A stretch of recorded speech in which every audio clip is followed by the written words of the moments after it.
मणिपुर की पॉलिटिक्स असी मालेम की ख्वाइदगी मोटपा हाइबदु ओइरे यूथ ऑफ मणिपुर। मणिपुर की पॉलिटिक्स असी मालेम की ख्वाइदगी मोटपा MLA Singh मसागे farm stand अमदे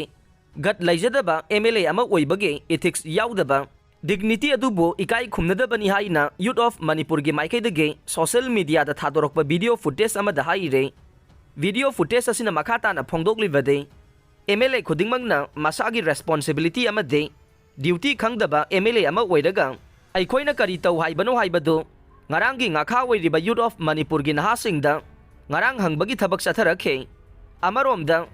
ngasigi manipur laingak asina laingak ama oibagi laibak thugainaba honariba singi mathakta akan by action laukhatuna ingtapa manipur ama ohellu haibadusu ngamde maduna laingak ki asonba mayam asi leibana manipur miyam ama toina leminaba mathau tai haire haujik laibak ki oiriba luraba phiba masida mla sing amadi manipur laingak ki achoba thodang lauriba sing ताना ताना मना पंग भाई बदु ओइरे उना उना ममित तांग बा मगे सगलोन लौबदगे Manipur the palm दबा थौदो कया असि थोरक पने लैंगाक लोइसिंगी मनुंगदा मत मानदबा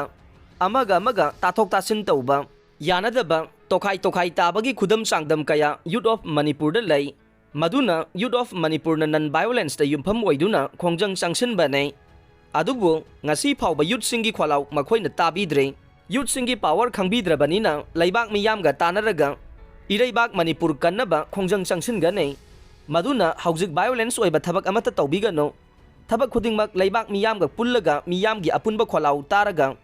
यूथ ऑफ मणिपुर गा खोंजंग संगसिनमिनसी हाइबा वाफमसु फोंदोरकले पोइरै लैमरोलगी प्रेसिडेंट इमा मेमचौबी लैखिद्रे मणिपुर द थोखिबा मियामगी इहौसिंगदा अचौबा थौदांग लौदुना लाखिबा पोइरै लैमरोल अपुनबा मणिपुर की प्रेसिडेंट इमा एल मेमचौबी ngasi नोंगाख्रे मसागी चही मरफुगा मरी सुरबी इमा असे ngasi अयुक मसा ngamlaktabadage सीजा हॉस्पिटल दा पुखतुना लाइकनरब मतुंग नुमिदांग वाइरम मसागी अनाबना मरम ओइरगा लैखिदबने कुमजा लिसिंग अमगा चमापन मरफुगा मंगागी सेप्टेम्बर 15 दा लिंखतखिबा नुपी खुनाइगी ममिंग लेरबा लुप पोइरै लैमरोल अपुनबा मणिपुरगी अनिरक सुबा प्रेसिडेंट ओइना इमा मेमचौबीना हौखिबा कुमजा लिसिंग अनि मरी दगे ngasi fawba president gi thau puduna lakhibane ima ase manipur da mayai ka bachinjak sing thingbagi khongjang dagi hauraga